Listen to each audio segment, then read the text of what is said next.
Boa tarde, pessoal. Então a gente vai começar agora a nossa semana 11, seria a nossa aula 8 no final. Tem algumas semanas que ficaram, algumas aulas foram mais de uma semana, acho que é semana 11 agora. Sei lá, se eu estiver errado, me corrija. Mas bem, é a aula 8, nossa penúltima aula.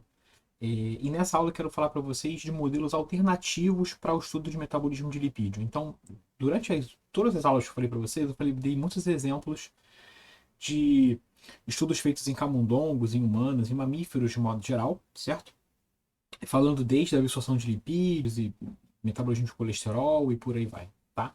Eu queria mostrar para vocês durante essa aula outros organismos que podem ser usados como modelos para o metabolismo de lipídio e as vantagens de usar esses organismos em relação ao uso de mamíferos, tá? Então eu vou falar para vocês aqui de uso de leveduras, uso de nematóides, vermes e uso de insetos para o estudo de metabolismo de lipídio e por que isso pode ser importante para a descoberta de novos tratamentos para obesidade e outras doenças metabólicas que vêm junto, tá? Então, vamos para a aula. Então, a gente vai falar de modelos alternativos para o metabolismo de lipídios. E aí, para começar, eu vou falar para vocês de leveduras, tá? E especificamente aqui, eu vou falar muito da levedura modelo mais usada, que é a Saccharomyces cerevisiae, que é a levedura usada para fazer pão, cerveja, vinho. Ainda bem que ela está aí para gente. É... E por que é interessante usar esse organismo como modelo para o metabolismo de lipídio, tá? E tem várias vantagens. Uma delas é que é muito fácil você fazer modificação genética nessas leveduras, tá? Então você pode fazer deletar genes e procurar qual é a função biológica desse gene na levedura, tá? Então, por exemplo, é muito fácil, você pode comprar de empresas uma biblioteca de leveduras mutantes para todos os genes que podem ser deletados em levedura. Alguns genes são essenciais, então se você deletar a levedura vai morrer. Mas tem biblioteca de genes deletáveis, todos os genes deletáveis e a levedura fica viva, estão prontos. Você só compra, você não precisa nem fazer as direções. Você já compra as direções prontas, uma biblioteca de leveduras mutantes. E você pode estudar funções biológicas em relação ao que você quiser, e no caso aqui, metabolismo de lipídio, tá? Uma outra vantagem é muito fácil você fazer modificações no meio de cultura ou condições ambientais, tá? Você pode mudar a temperatura, mudar a pH do meio de cultura, colocar qualquer tipo de composto para estudar o que acontece com o metabolismo de lipídio. E isso inclui, por exemplo, você colocar fármacos. Você pode testar compostos para saber se a levedura fica gorda, fica magra e por aí vai, tá? Uma outra vantagem é que a gente tem muita informação ômica, tá? Transcriptoma, proteômica, interactoma. Então você sabe o que é expresso em que condições, quais genes são expressos, quais proteínas são produzidas, como essas proteínas interagem entre si. E você pode usar isso para fazer uma análise de lipidômica e fazer uma análise global do metabolismo de lipídio. Tá? E uma outra vantagem é que você pode usar essa levedura como uma plataforma para a expressão de proteínas de mamífero, proteínas humanas. Tá? Então você pode, por exemplo, você não sabe a função de uma proteína humana, você pode expressar isso em levedura e ver o que acontece. Ou você pode montar, por exemplo, você quer testar e descobrir um inibidor. Tem uma proteína-alvo de mamífero humano que você quer testar um inibidor, um ativador para essa proteína. Você pode expressar em levedura e depois testar uma gama de compostos colocando no meio de cultura e ver o que é ativo que diminui aquela atividade enzimática. Tá? Então você pode usar isso para descobrimento de novos fármacos e novas drogas. Tem várias vantagens no uso de leveduras. Tem suas desvantagens também, que é um organismo simples, né, unicelular, então você não tem a complexidade que você espera de um mamífero, obviamente. Mas você pode. Para funções básicas de metabolismo celular de lipídio, a levedura é um excelente modelo para isso. Então vou aqui passar para vocês tudo que a levedura tem igual a que a gente vê, ou que tem de diferente também, e como a gente pode usar isso, como isso se compara com o metabolismo em humanos, em mamíferos de modo geral, tá? Então, por exemplo, a síntese de novo de ácidos graxos é feita através de uma acetil-CoA-carboxilase, assim como em mamíferos também, tá? Então, a gente tem duas acetil-CoA-carboxilases, tá? CC1 e HFA1, tá? Em levedura, sempre você vai ter os genes e as proteínas, são 3 letras e um número, tá? Esse é um código universal, né, para estudos de leveduras, tá? Então, aqui nesse trabalho, tá você medindo uma atividade específica da atividade de acetil-CoA-carboxilase, tá? E aí, se você daqui não tem, né, atividade aqui tem o selvagem, tem esse nível de atividade aqui, 6.8. E se você tira a CC, ela perde atividade. Tá? Agora, se você recoloca a CC ou recoloca a HF1 com o promotor lá da ACC, você recupera a atividade. Então, as duas proteínas são capazes de ter uma atividade acetilcocarboxilase, aumentar a síntese de ácidos graxos de novo. Uma outra coisa importante também é que eles também têm elongases, tá? Então essas leveduras têm elongases para fazer ácidos graxos maiores do que 16 carbonos, tá? E aí aqui, então, você tem, aqui que está medindo aqui é a capacidade de crescimento das leveduras quando elas têm ou não têm elongase, tá? Então, se você não tem elongase aqui, é mutante para ácido graxo sintase e para elongase, tá? Então, se ela não tem a elongase, tá? Você vê que ela precisa de ácidos graxos, ela só cresce se ela tiver a partir de 16, tá? Então, se você não coloca, se você coloca ácidos graxos curtinhos, ela não tem crescimento, ela só cresce se você colocar ácidos graxos mais compridos, tá? Que é diferente dessa levedura aqui, tá? Então, se ela tem elongase, você pode dar carbonos com 14, 13, 14, 15, ela consegue crescer. Se você dá para ela não tem elongase, você dá ácidos graxos muito curtos, ela não consegue crescer. Então, ela fica auxotrófica, que a gente diz para ácidos graxos de cadeia longa, tá? Mas isso não altera o padrão de tamanho dos ácidos graxos de modo geral. Então, se você tem uma levedura com elongase ou sem elongase, se vocês olham aqui do cromatograma, o perfil de ácidos graxos é o mesmo. Ela passa a ser, então, dependente de ter ácidos graxos longos no meio de cultura para conseguir crescer, o que faz sentido se você tira a atividade elongásica, ela não vai conseguir elongar esses ácidos graxos. Isso aqui é para Elo1. Ela também tem outros elongados, Elo2 e Elo3, tá? Então, se você faz a deleção ou de Elo2 ou de Elo3, tá? Então, aqui, sem Elo2 ou sem Elo3, você tem uma redução da quantidade de ácidos graxos de cadeia muito longa e redução também de ceramidas, tá? Então, se você olha aqui os ácidos graxos de cadeia longa, que você vê 16, tem no Y-type, 26, desculpa, você tem bastante ácido graxo aqui, 18. Se você olhar aqui, você tem na elongase, sem elongase 3, sem elongase 2, você tem uma redução significativa de ácidos graxos de cadeia muito longa. E você também tem uma redução de ceramidas, que estão aqui. Então, os dois primeiros barrinhas são selvagem sem Elo1. Desculpa, as ceramidas estão aqui. Tem uma redução significativa de ceramidas. E outros fosfolipídios você não tem, outros lipídios você também vê uma diferença significativa na quantidade desses lipídios. Porque faz sentido que as ceramidas dependem de ácidos graxos de cadeia muito longa para serem sintetizados. Então, o metabolismo de ácidos graxos em leveduras funciona muito parecido com o que a gente vê em mamíferos, tá? Então, para você conseguir obter os ácidos graxos livres, tá? Você tem síntese de novo, e aí você depende de ácido graxo, acetilcarboxilase, ácido graxo sintase e elongases, assim como em mamíferos. Você pode ter captação de ácidos graxos do meio de cultura, então tem proteínas envolvidas com essa captação, ou você pode vir de degradação das suas próprias reservas, né? Então você tem lipases e esterases que eu vou mostrar para vocês mais para frente. Esses ácidos graxos livres então podem ser utilizados para a síntese de lipídios, então você pode estocar isso em triglicerídeos, e eu vou mostrar isso para vocês um pouco mais para frente.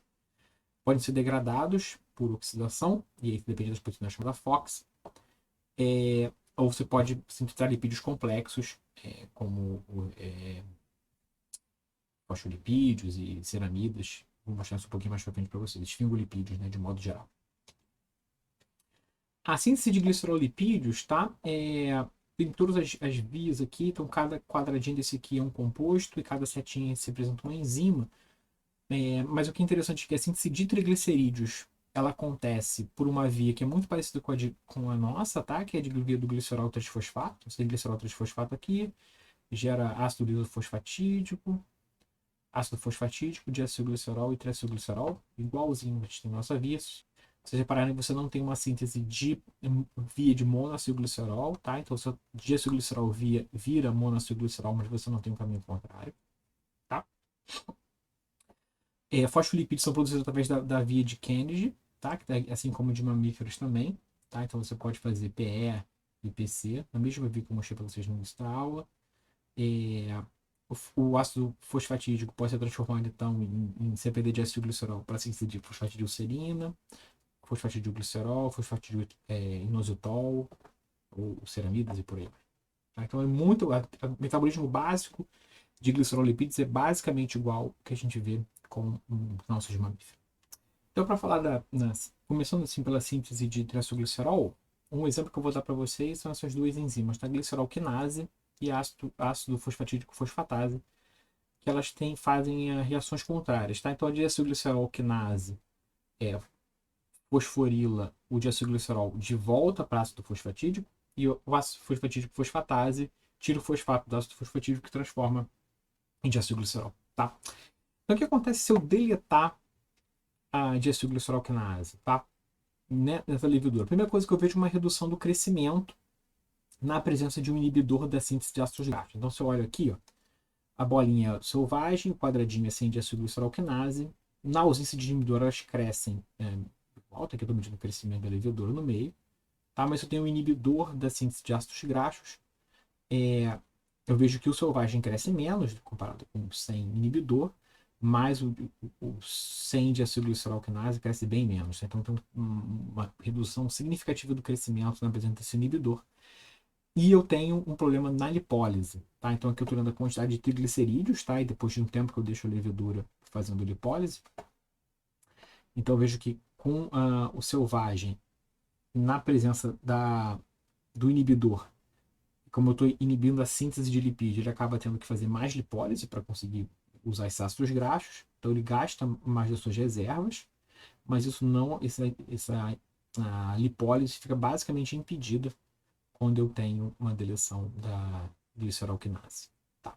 Então que eu transformo o triacilglicerol em ácido graxo de acetilglicerol, esse acetilglicerol teria que ir para algum caminho, e se eu não tenho essa fosfatase, essa quinase, desculpa, para transformar em ácido fosfatídico, isso é importante para eu conseguir fazer a síntese de fosfolipídios. Vou voltar aqui nesse esquema.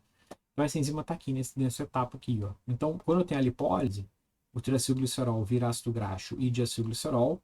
Esse diacilglicerol, então, teria que ser transformado em ácido fosfatídico pela diacilglicerol-quinase. E esse ácido fosfatídico, então, vai ser usado para a síntese de fosfolipídios. Como eu não tenho essa enzima aqui, ele fica... a lipólise acaba sendo impedida pelo excesso de diacilglicerol que foi formado. E aí, se eu faço a dupla deleção, eu resolvo parcialmente esse problema, pelo menos. Então, eu reduzo os níveis de diacilglicerol, tá? Então, desculpa, eu reduzo os níveis de triacilglicerol. Então, aqui eu estou vendo só as barrinhas brancas, tanto aqui o selvagem. Quando eu tenho diacilglicerol, tem esse nível aqui, mas eu tenho a dupla deleção, reduz os níveis de triacilglicerol, tá? E aumento de fosfolipídios. Aqui, os fosfolipídios estão aumentados comparado às barrinhas brancas. Agora, se eu deixo ela fazendo a lipólise, tem uma recuperação dessa lipólise quando eu tenho a dupla deleção. Então, aqui, com a deleção só da diacilglicerol-quinase, eu quase não tenho lipólise, tá? E quase não tem síntese de fosfolipídio também, que eu expliquei para vocês antes. Agora, se eu tenho a dupla deleção, a lipólise volta a funcionar. Funciona normalmente. E se eu faço as deleções então, dessas duas enzimas, tá, que estão ali no meio do caminho entre a síntese de triglicerídeos e a síntese de fosfolipídio, tem uma alteração na composição de fosfolipídios. Tá? Então aqui o branco é o selvagem, tá? Então tem mudanças no PC. Se eu faço a deleção, da dupla deleção, tem mudanças no perfil de fosfatidilcolina, fosfatidiletolamina, fosfatidilinositol. E além da composição de fosfolipídios está alterado, tem uma alteração na quantidade de fosfolipídios. Tá? Então, quando eu tenho a dupla deleção tem mais fosfolipídios, menos triglicerídeos nessa levedura. Então, tem uma modificação, a alteração dessa via metabólica tem uma alteração no perfil de triglicerídeos e de fosfolipídios, a composição da célula em si, e na composição dos próprios fosfolipídios. O metabolismo de esterose e levedura também é parecido, se vocês olharem a via, então é muito parecida com a de mamífero, tá? Então tenho síntese de esterol a partir de 2-acetil-CoAs, HMG-CoA, mevalonato, Tem síntese de esqualeno. A diferença é que eu não tenho colesterol no final. No final eu vou ter a síntese de ergosterol. A única diferença, eu cheguei a falar disso para vocês nas primeiras aulas, os fungos não vão fazer colesterol, vão fazer ergosterol, mas a síntese até chegar ali no esqualeno é basicamente a mesma. Tá? E tem algumas diferenças na regulação da GMG-CoA redutase, tá? E então você tem a GMG-CoA redutase de mamíferos. Então a gente falou disso pra caramba na última aula. Tem regulação com base em colesterol, que eu tenho SRBP, colesterol octosterol. Pode ser fosforilação, então dependendo da quantidade de energia, MPK e níveis de ATP. Mas a GMG-CoA redutase de Saccharomyces tem uma regulação diferente. Então, ela é regulada pelos níveis de hêmio de oxigênio. O nível de mevalonato pode regular também a produção dessa proteína. Tá? E Insigne, que está envolvido com a via SRBP, também está presente. Então, em mamíferos, a gente tem Insigne 1, eu falei para vocês na última aula, que regula, então, então, a capacidade de síntese de GMG com a redutase e de outras enzimas envolvidas com a síntese de colesterol ou de ácidos graxos. E a gente também tem um homólogo de Insigne que também funciona, embora a gente não saiba muito bem ainda como que funciona a regulação. A gente sabe que esse homólogo está presente, então poderia ser um modelo interessante para estudo da regulação da síntese de colesterol através de SRBP. A gente poderia usar leveduras para o estudo desse processo. Tem algumas proteínas ligadoras de esteróis em leveduras, tá? Então são essas chamadas proteínas ligadoras de oxisterol, que tem a sigla OSH, que vai de 1 a 7, tem vários genes, né, para essas proteínas, né, uma família grande. Se a gente faz deleção, então, dessas proteínas todas, que a gente consegue ver um aumento da concentração de ergosterol. Então, se eu tiro as proteínas ligadoras, tem um aumento da quantidade de ergosterol, que são as barrinhas pretas, tá? Quando eu tiro, eu faço os mutantes, então eu tenho mais. Tá? Independente da mutação que eu faço, então aqui a barrinha preta está aqui no controle. Se eu deleto a 1, eu tenho mais, a 2, a 3, a 4, até a 7.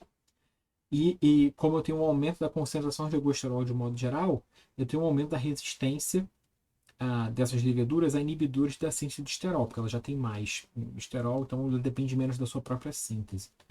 Então, aqui eu tenho selvagem. Então, como é que funciona esse experimento aqui?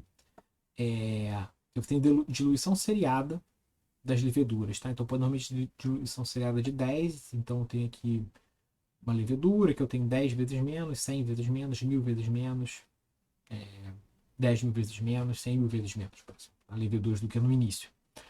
Então aqui eu consigo ver se a levedura, até onde a levedura cresce. Significa quanto menos ela crescer para cá, menos levedura viável tinha no início da minha amostra. Tá? Então aqui dá para ver que numa amostra normal está todo mundo crescendo basicamente igual.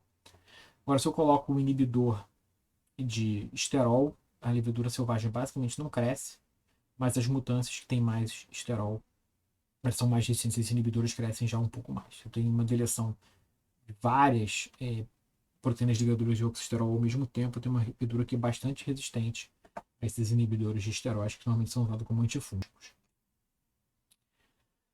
Tem uma proteína que é interessante, que eu vou começar a falar um pouco aqui nesse exemplo, um pouco de como que a gente poderia usar leveduras para estudo de mamíferos, tá? Esse gene ARV1, tá? Não interessa muito o que ele faz, vou me preocupar aqui com os fenótipos dele, tá? Primeira coisa é que se você faz uma levedura nocaute para ARV1, ele é sensível à anistatina, tá? Então, aqui está o selvagem, de novo, o mesmo tipo de experimento. Se você coloca anistatina, o selvagem cresce normal. O mutante para ARV1 é super sensível à anistatina. Tá? Uma outra coisa que acontece é que ela tem um acúmulo de esterol, então ela tem mais capacidade de síntese de esterol é maior, tá? Tanto colesterol, ergosterol livre quanto o éster de esterol. Tem mais na levedura mutante. Ela é sensível a ácidos graxos, tá? Então se você pega a levedura controle, coloca para crescer na presença de palmito oleato, tá? Diferentes concentrações de palmito oleato, ele cresce menos, mas cresce. Mas o mutante para ARV1 é super sensível à presença de ácidos graxos, ela cresce bem menos. Tá? E ela acaba acumulando mais gotículas de lipídio. Tá? Então eu estou olhando aqui com microscopia de fluorescência curada com NIORAD. Então aqui essas bolinhas que eu estou vendo aqui são as gotículas de lipídio dentro da levedura. E vocês podem ver que você tem mais gotículas de lipídio quando você tem um mutante para ARV1.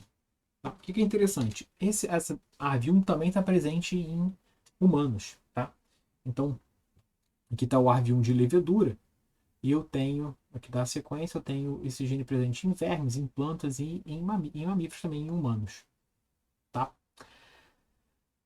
Se eu pego, então, tem a levedura mutante para ARV1, tá? Tem essa levedura mutante. Eu pego a ARV1 humana e expresso em levedura, faço uma levedura quimérica, tá expressando um gene, uma expressão heteróloga, está expressando um gene de mamífero, a ARV1 humana recupera os fenótipos de levedura. Ou seja, a ARV1 humana funciona tão parecido com a ARV1 de levedura que a levedura consegue sobreviver e ficar normal, mesmo expressando um gene humano. Tá? Então eu faço esse experimento de recuperação. Então aqui eu tenho a levedura mutante, tá? Então se eu boto lá nisso aqui, a gente tinha mostrado que ela fica sensível. Agora se eu coloco a ARV1 humana, ela cresce igual ao controle. Tem a recuperação do fenótipo da levedura. Tá? E aí que eu começo a olhar para as células de mamífero agora. Tá? Se eu faço a inibição de ARV1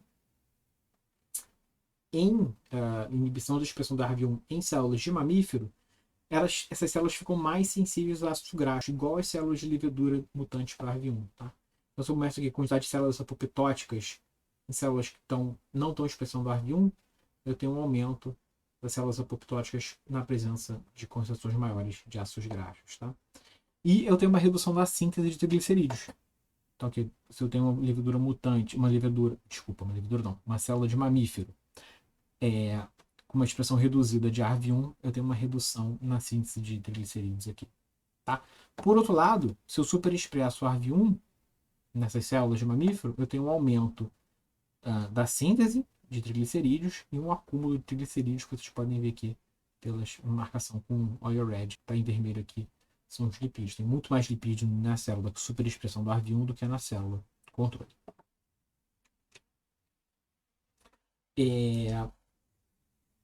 De novo, ainda comparando no caso, funções de células de levedura com células de mamífero, se eu tenho uma célula deficiente, uma célula de mamífero, tá? Que no caso é a célula de hamster. Uma célula deficiente no transporte de colesterol, porque ela não tem essa proteína envolvida com o transporte de colesterol, que é a NPC1, tá?